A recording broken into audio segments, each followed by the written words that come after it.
the second day of live webinars organized by Eastern Partnership Civil Society Facility. And let's I remind you that it's a series of webinars. We're on the second day. We're going to be talking about people in projects.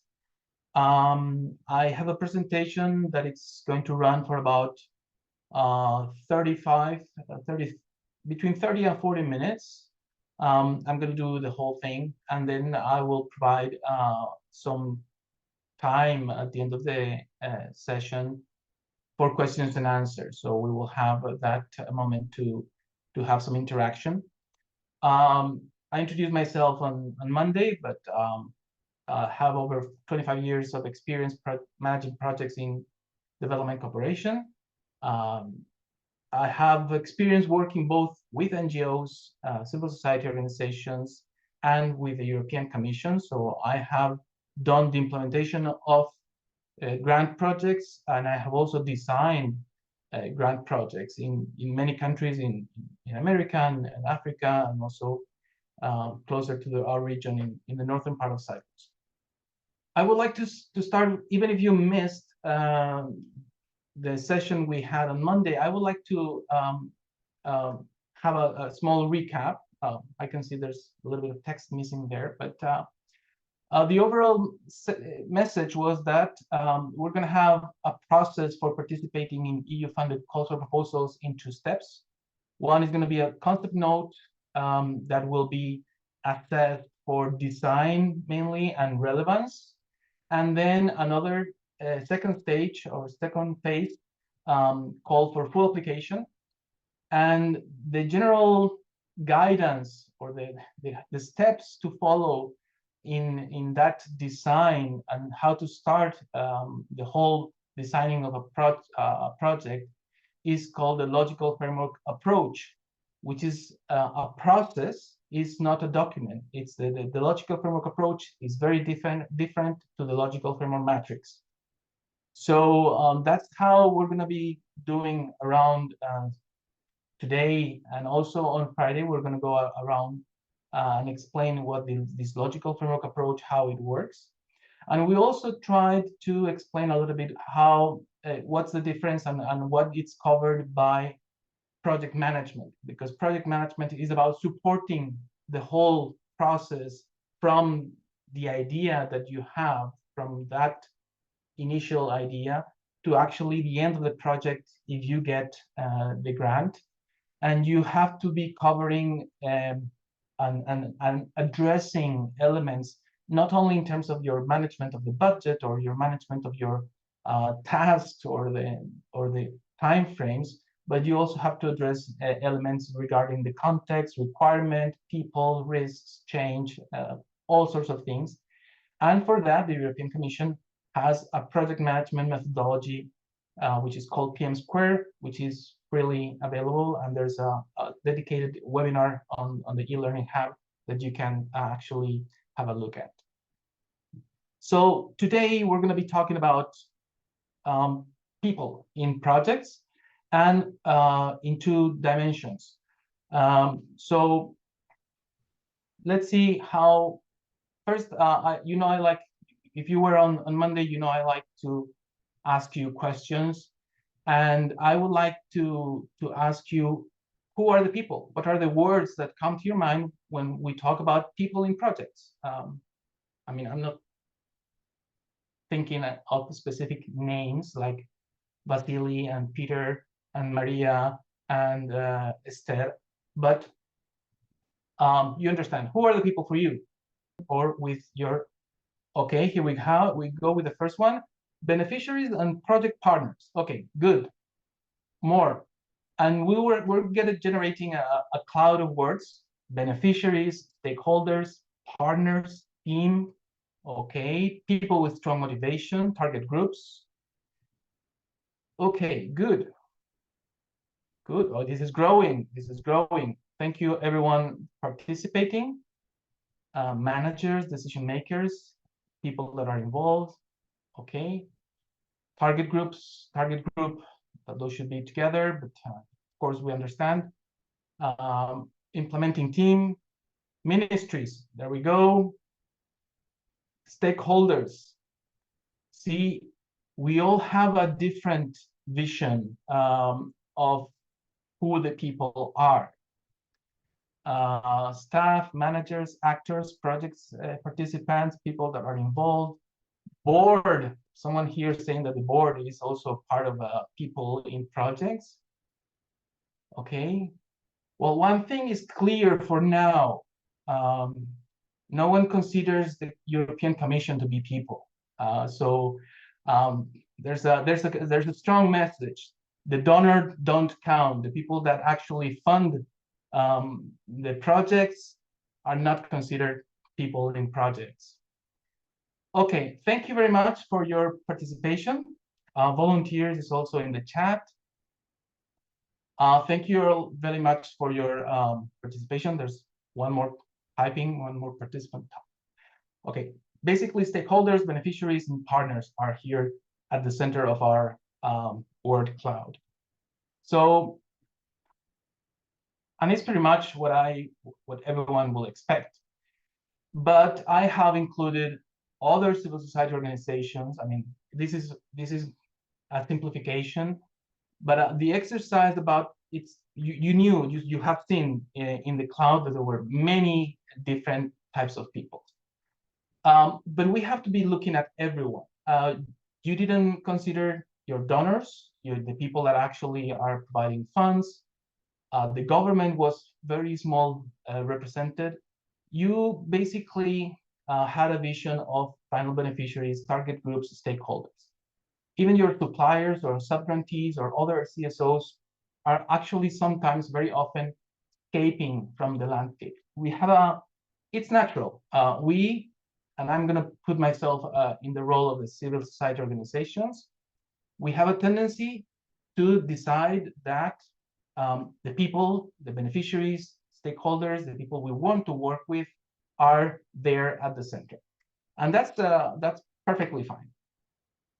Now, if I were to ask you why are people important in projects, well, some of these elements will come. It's because, well, this message, I think it's very important. Projects are about people. Sorry. Projects are about people. We want to change reality of people. We want to improve how people live. So this dimension of people needs to be there at the center of a project, as it was at the center of our word cloud that we generated. And it's great, but we cannot miss all the other elements that are also related to that dimension of people, because they're very important, and they may interact and they may have an influence on the project. So there's a strong need to know as much as possible about everyone, not only the people we're working with, but also all the context. And that means that we have to also be able to organize that knowledge. Okay. But that people dimension and that focus on beneficiaries and stakeholders is very important, but we have to widen up our perspective. Now, I would like to start with definitions, so that we have a clear understanding of these three different, let's say, tags or names, because they're important in EU-funded projects. Now, stakeholder is any individual, group of individuals, or organization that can affect or be affected by, or even perceive itself to be affected by a project. So it's anyone that may play a role, be affected. So they can also exert influence over the project and its deliverables. So this is a definition of stakeholder. Great, thank you. Target groups are the groups or entities who will directly benefit from the action. So there's a time dimension here. So the target group is the groups that will actually receive something from the project directly, that will change directly as part of the project. Whereas final beneficiaries are those that benefit from the action, from the project, but in the long term, like along the line, probably after the project is finished. So we have to have these three elements or definitions in mind when we're addressing or considering this people dimension in EU-funded projects. Now, as I was saying, this is the whole overview of how to conduct a logical framework approach, let's say, design or process to figure out what are the best ways to approach a project. And the first step, as you're seeing here, is the stakeholder analysis. After that, we will have a problem analysis that will yield a problem tree, an objective analysis that will yield an objective tree, and a strategy analysis that will actually help us configure our logical framework matrix. And once we have our logical framework matrix with a strong internal logic, we can go into planning. We can go into scheduling, how long it's going to take, estimate also the cost, how much we're going to need to do all these things. But it's essential to understand the reality we want to change, to know as much as possible, as I was saying at the beginning, about the stakeholders, about everyone. As you have seen in the definition, target groups and final beneficiaries may be stakeholders. So a stakeholder is actually the wider definition, and we have to be considering all these other two groups of people. So the benefits of having a stakeholder analysis as a process is that we can assess or evaluate the interest of each stakeholder in the interventions. We can assess or evaluate the stakeholders' power, influence, capacity to affect or to influence to support or to obstruct the project. We can also identify relative positions of all actors, and we're going to see some tools for that. And of course, and it provides key information for that project design, for a scope definition. Scope is about pretty much the size. I mean, it's not the same to design a project that will be targeting 1,000 people, that will be assessing that a project that will be targeting or aiming to work with 1,000 people. So 10,000 people, sorry, 1,000, 10,000. So the scope, the dimension, it's also something that we really need to start considering from here, because we're going to have numbers here, we're going to have data, we're going to have qualitative data, we're going to have quantitative data, and all those elements, we're going to be using them to actually start shaping how we think we have to approach the project. And of course, with all this information, we're going to be defining engagement and communication strategies. And we will see that. When you undertake this stakeholder analysis, it's likely that you will uncover conflicts or risks or opportunities or things that are not very visible, but you have to do a little bit of research. And all of these, of course, has a benefit in terms of your decision making, because if you assess your stakeholders and you figure out there's some strong risk if you do certain things, you may decide not to do it or do it in a different way. So you're a better position to make decisions.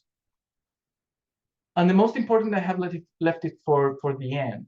If you don't engage, if you don't have people participating from the very beginning, if you don't have this dialogue, sustainability is going to have a very difficult time. You really need to have people engaging with you, participating, if you aim to have sustained results for your project, because it's very easy when a project is when things are happening inside a project, people can move on, can participate, can contribute. But when it finishes, if that engagement, if that all those dynamics of dialogue have not been built, it will everything slow down. And it's important that we build up on that from the very beginning. Okay, so we understand that having a stakeholder analysis is something that's beneficial. So what are the steps? How do we do? And of course, these are the 4 main steps, and we will be developing them now. We have to identify, first of all the stakeholders, either if they're target groups or final beneficiaries or opponents to our projects, but we have to initiate with the identification. Then we're going to have some sort of assessment or some sort of categorization, characterization, so that we extract information and we don't have only one plain list of names of individuals, entities, groups. We have to have detail. Then we're going to be mapping those stakeholders so that we actually place them together if they're together, and figure out how they interact. And in the end, all that is going to be useful to define that engagement and communication strategy. Okay, so for the identification of all stakeholders, and here's again the definition. Consider the definition. So it has to be there has to be an affection or a perception and affection for the project, or a capacity to exert influence. This is something that you may do at the beginning from your office as a CSO. You already have a lot of information. You work with the people, so you can do that initial brainstorming exercise in the office and start listing. But once you have that initial list, you want to actually go and talk to the people and to have key informants, to identify potential leaders, people that can provide you with other levels of information that you don't directly have. And the question here, the key element is to ask. You have to ask, have interviews or groups, but you want to start gathering data. You also may want to have or consult some statistics from your municipality, or see if the group of people that you want to be working with is represented somehow in the statistics. So you want to start gathering data, in terms of socioeconomic indicators, age distribution, gender distribution is going to be very important. So you can actually start identifying gender gaps there. Characteristics, needs, specific needs, capacities, also what sort of capacities they can bring in. I mean, there may be some important opportunities on the way some stakeholders can contribute and can participate in that sense. And in that sense, the second step will be the assessment of the stakeholders. So all that data that you're actually researching and gathering, you have to refine it and systematize it here. Let me get this pointer. And one way to do it is to have a stakeholder matrix where you have your stakeholder listed and some of the characteristics, their needs, capacities, and support or influence, engagement. This will be the last column to fill in. And in that sense, once you incorporate and this is something that you have to have your own assessment, your own.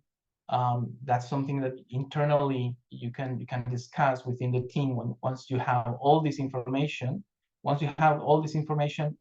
you can say, okay, how much support will this stakeholder provide to the project, or how much influence or power can this stakeholder exert over the project.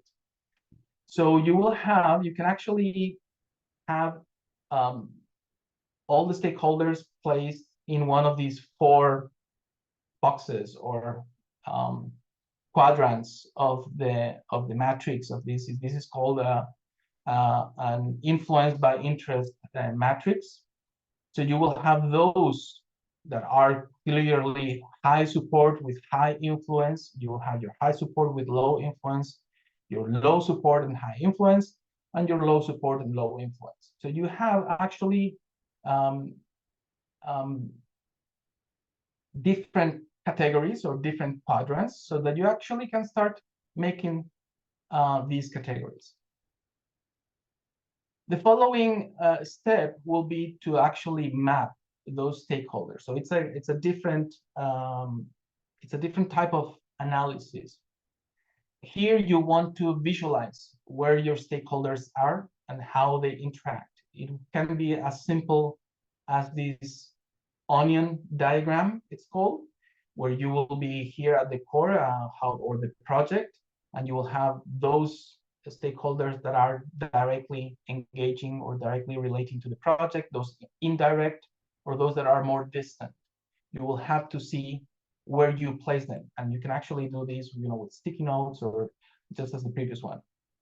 But also you may want to use other visualizations and have some sort of maps with arrows indicating different interactions, or conflicting people or groups that that cannot work together, but you have to try to figure out how to work with both of them.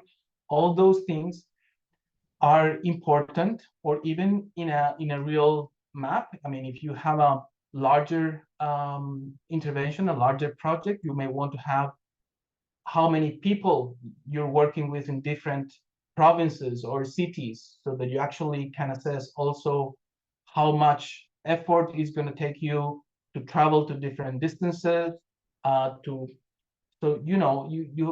This map exercise provides you with another layer of information to actually consider all these stakeholder analysis. So you may be looking for potential conflicts, alliances, partnerships, specific leaderships. I mean, if you find someone that actually can mobilize a community around a certain idea, that will be very, very valuable. Identifying leaderships will be great.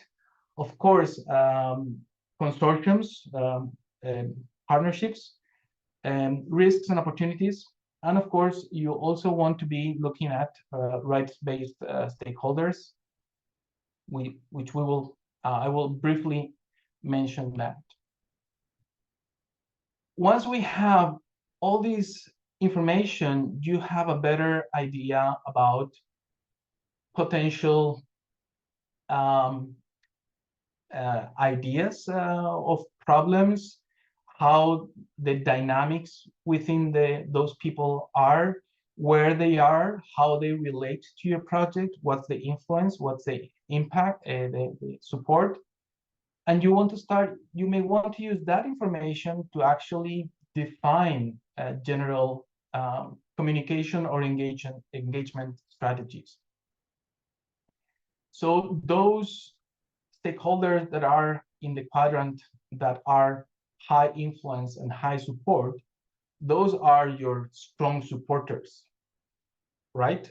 They can influence the project, and you want them to influence them positively because they're supporting. So you actually have to keep them happy, basically. You want to manage them closely. That means that it's not enough to send them an email for something that you may want. you may want to pick up the telephone or actually pay a visit, keep them regularly informed, and so on. So those that have high support but low influence, well, you want to keep them also informed and keep them active in the project so that they keep supporting, even though they may have this slower influence. And you want to keep satisfied those with high influence and low support. So in case they jump into the high support quadrant. What it's obvious that those that do not have a very strong influence and are not strong support, we'll just monitor them with a low effort, right? This is going to be useful for you to frame and adapt your dialogue channel, your messages, how often you want to interact with them, what sort of information. All these is useful to reinforce ownership, benefit perception, explain difficulties when you have them, because you will have difficulties during your project. Things will happen. Things will go wrong at a certain moment in your project. Not everything will go as planned. And when things change, it's good to have channels open, this dialogue, and understand what are the interests and what are the capacities of your stakeholders so that you actually can manage the communication and exploit all those opportunities and manage, mitigate those risks. Okay, so this is basically the general comment on that I want to make about what's the process for having this stakeholder analysis. So as I was saying, the engagement column in your stakeholder matrix is the last step to actually define here. And this is something that you will incorporate in your project in terms of communication activities. But it's not a one-time exercise. It's not something that you do at the beginning and you just forget. Okay, yeah, I did my stakeholder analysis. It's done. Check in the activity box. It's something continuous. It's something that you need to monitor. It's something that you want to adapt. It's not something, of course, it's also not something that you have to be looking at every day or every week, but regularly you need to be with your ears open, your channels open, your communication in place so that you can detect changes. What happens if there's a new stakeholder that shows up and generates an interference with your project? What happens if one of your stronger supporters moves to a different city or changes jobs or for whatever reason? You need to get that information and adapt and update this information throughout the project, because there's as I was saying at the beginning, it's very important for sustainability to get all these people dimension smooth running, open to dialogue and to participation. Now, a different dimension in the stakeholder analysis is the human rights-based approach. You may have heard of that, hopefully, because it's not new, but it's a paradigm that we really need to be considering in all of our development interventions or projects.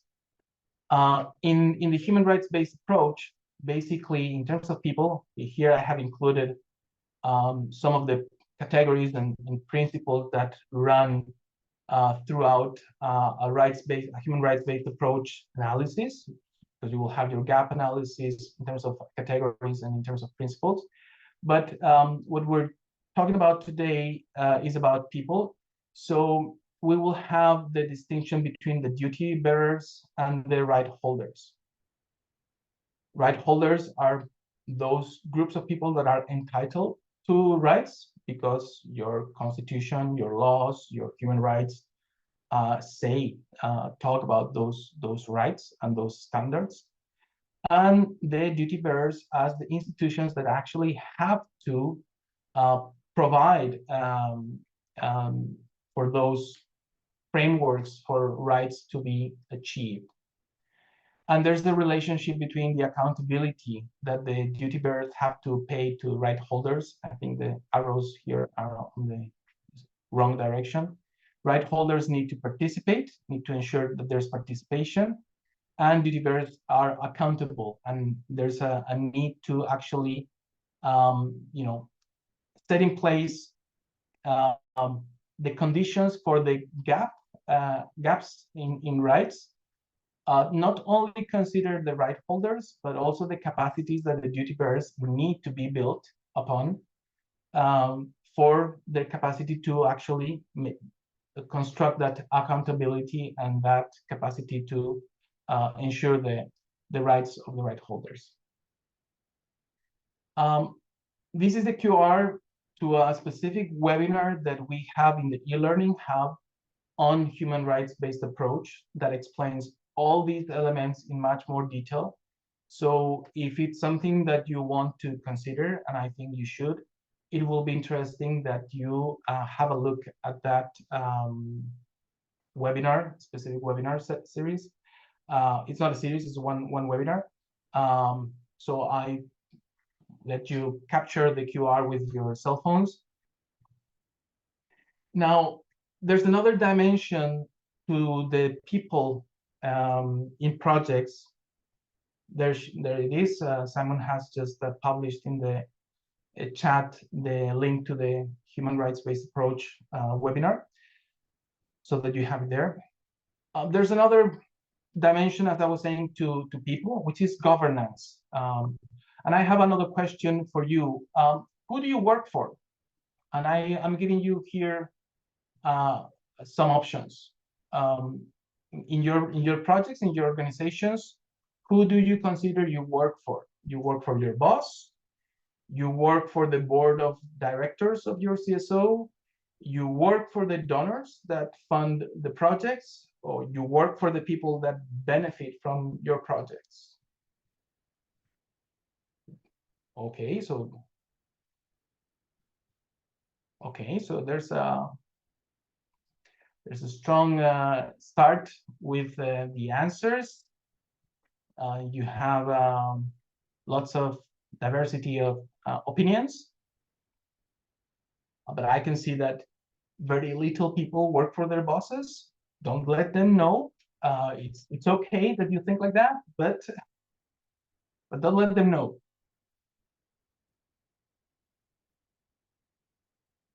Okay, thank you so much for your strong participation on this. It's clear that, okay, here we have the number 79%, 80% of you consider that you work for the people that benefit from your project. I mean, the work in civil society it's actually quite vocational, it's something that stems from passion, from a sense of justice, from a sense of solidarity, from a sense of all these let's call them values. And it's true that we work for the people. But it's true also that we work for all the other people.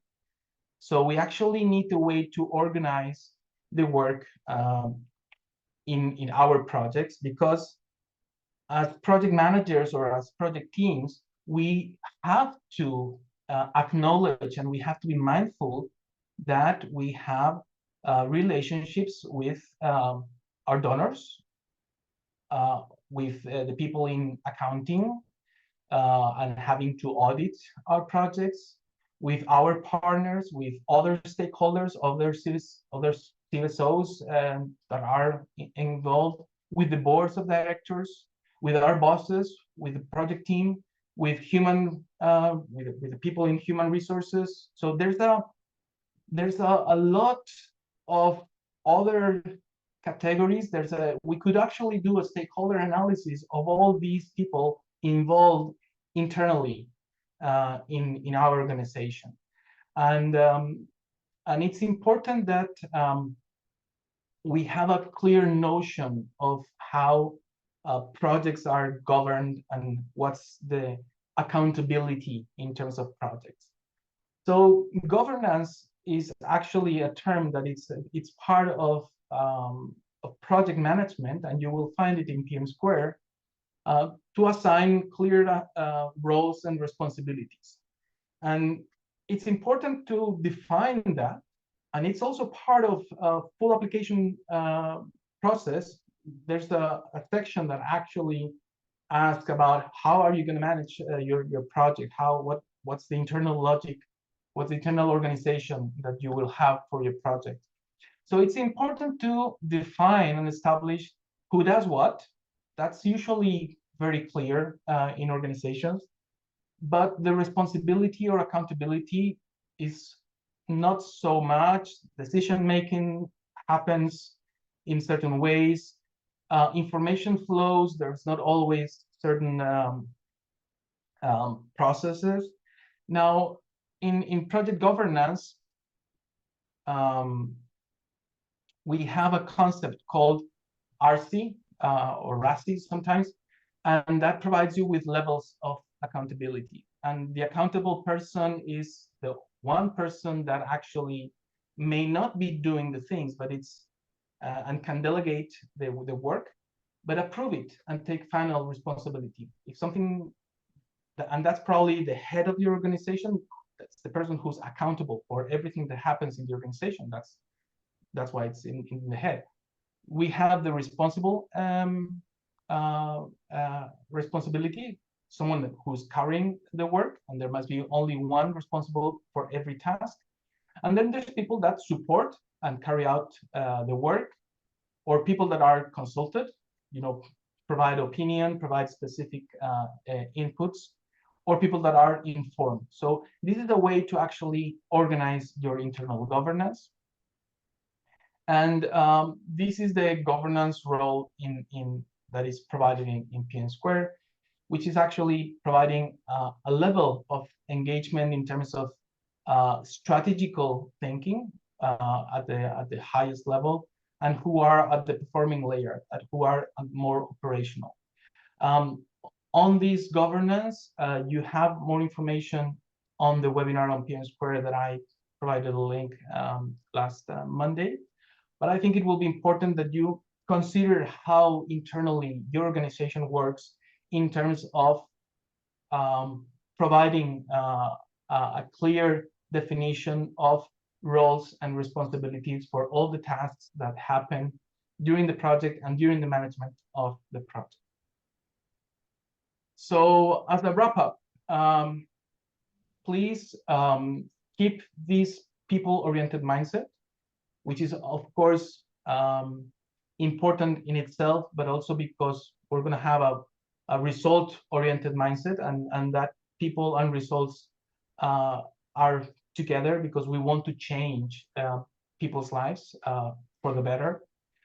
The more you know about the people, the more elements you have for success.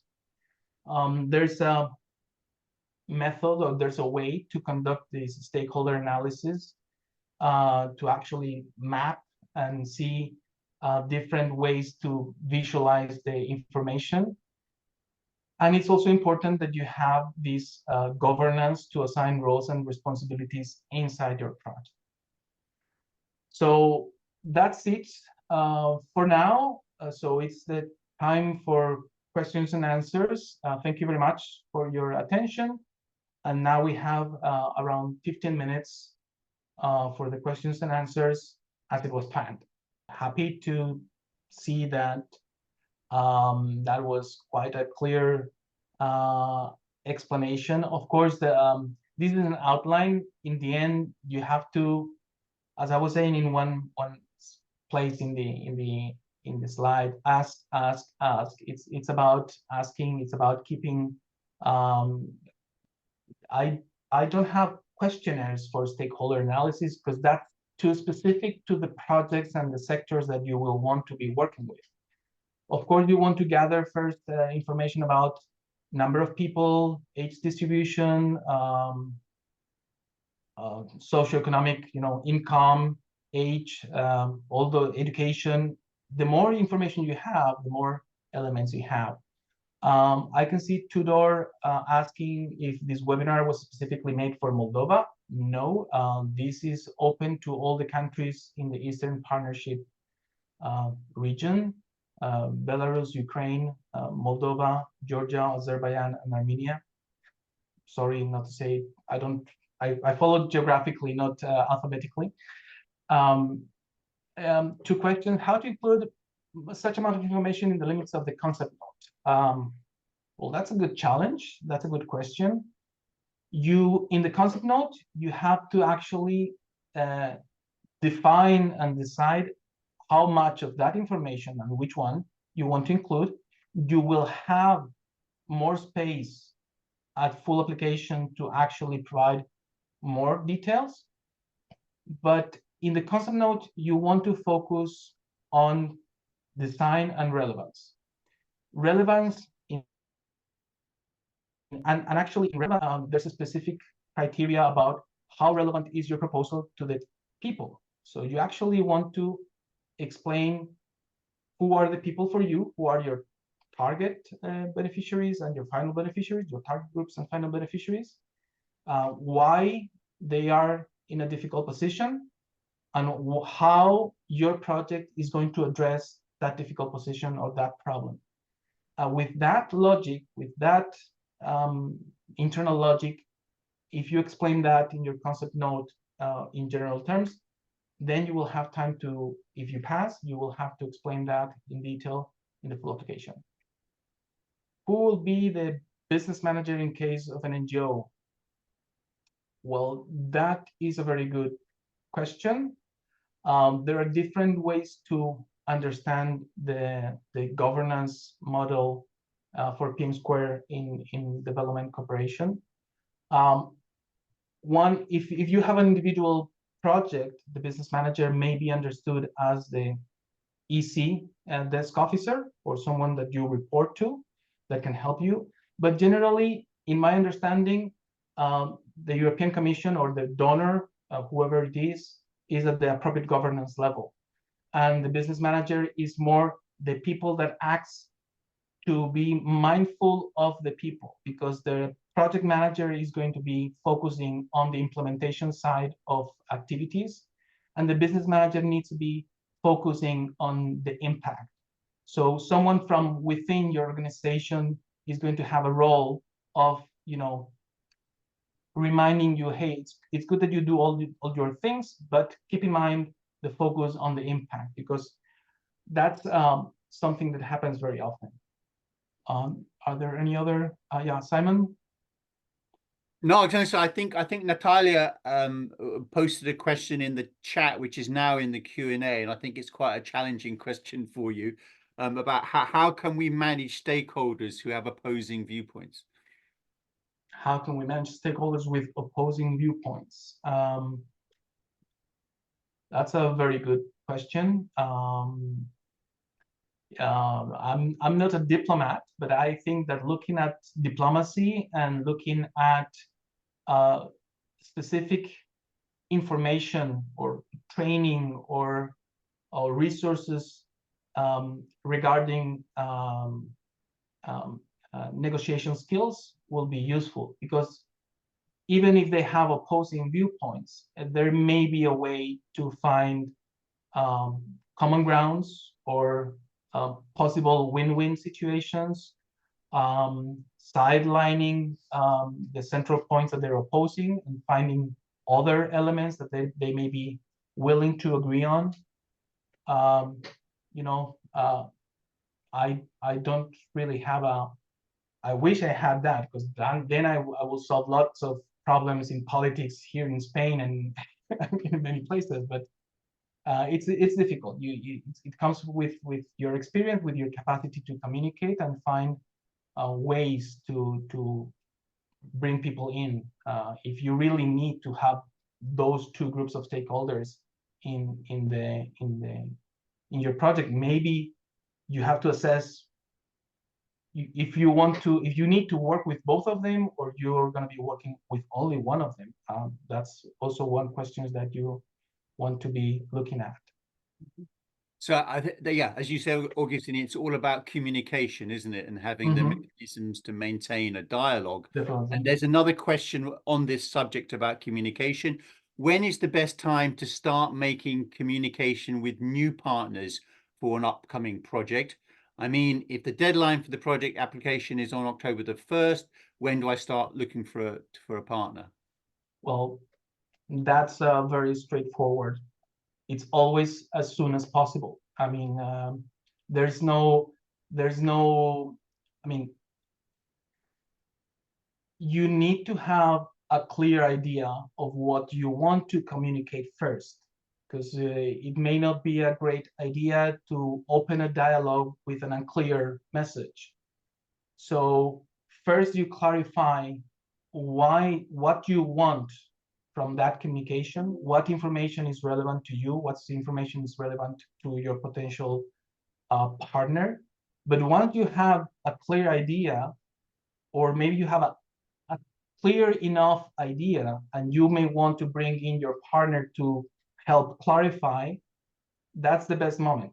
But don't wait until, well, the deadline is next week. Let's get together and prepare a project.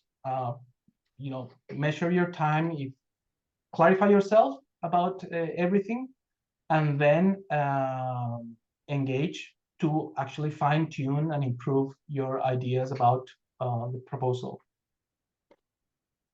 A nice question from Marta on the subject of governance.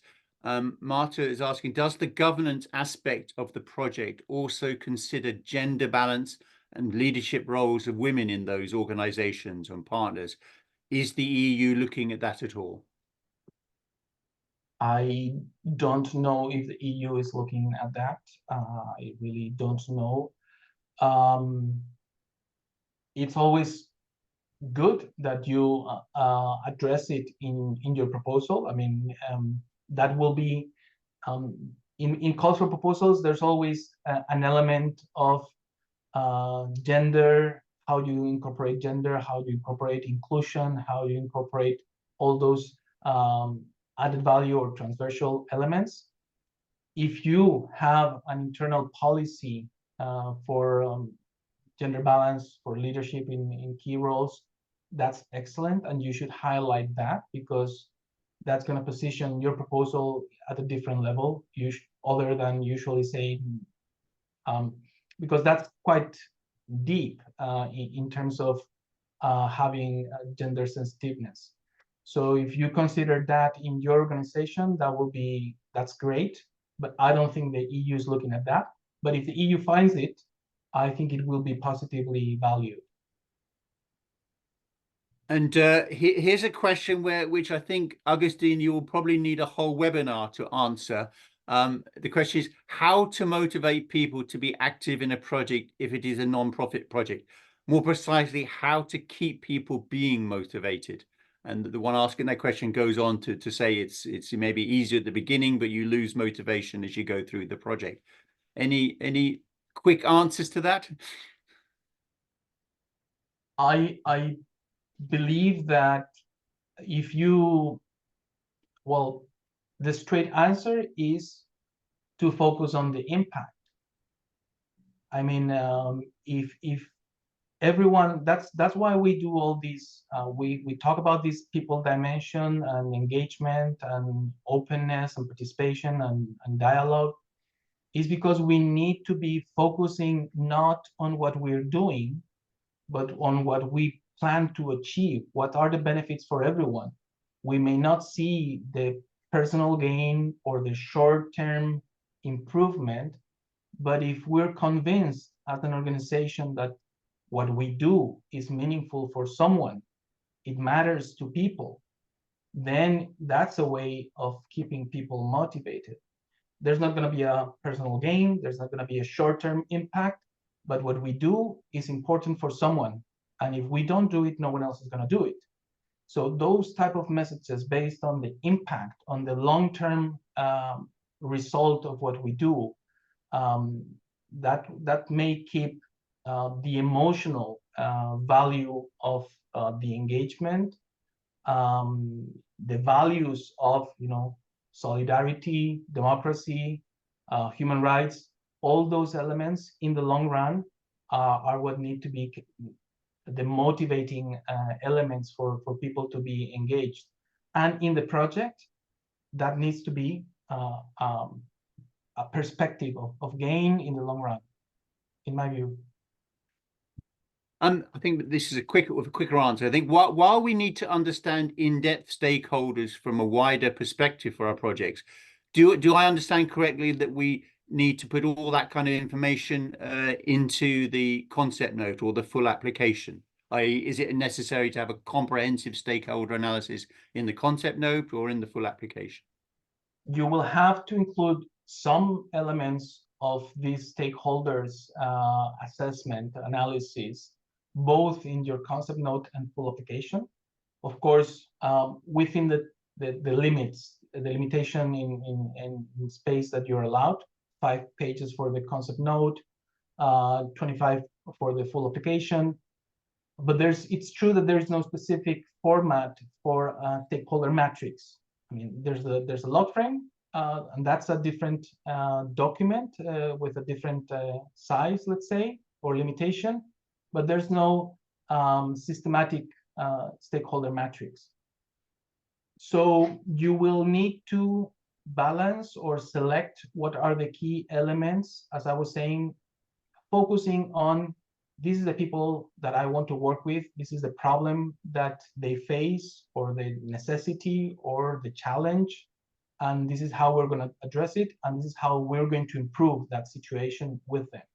So you need to have that in-depth knowledge, as you were saying, but you need to include the selection of levels of information in your concept note.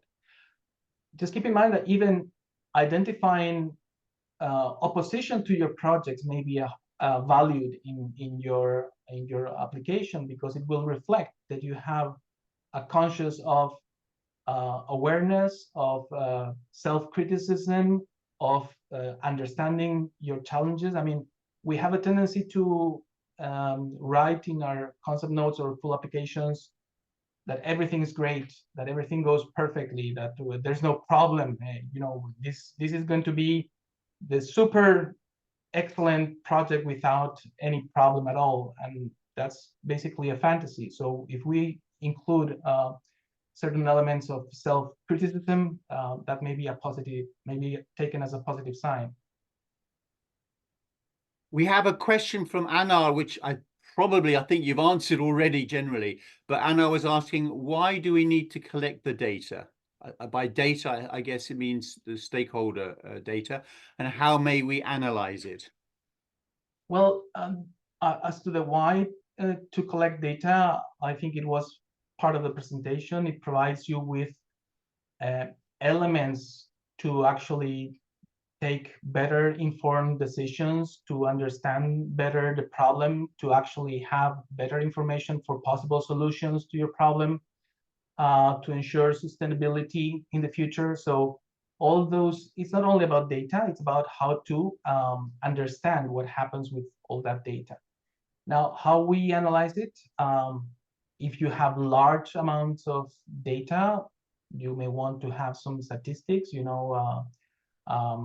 have working tables in Excel and figure out, the averages and all those elements to figure out an analysis. If it's qualitative, you just sit around the main elements of the qualitative data and discuss it and extract conclusions.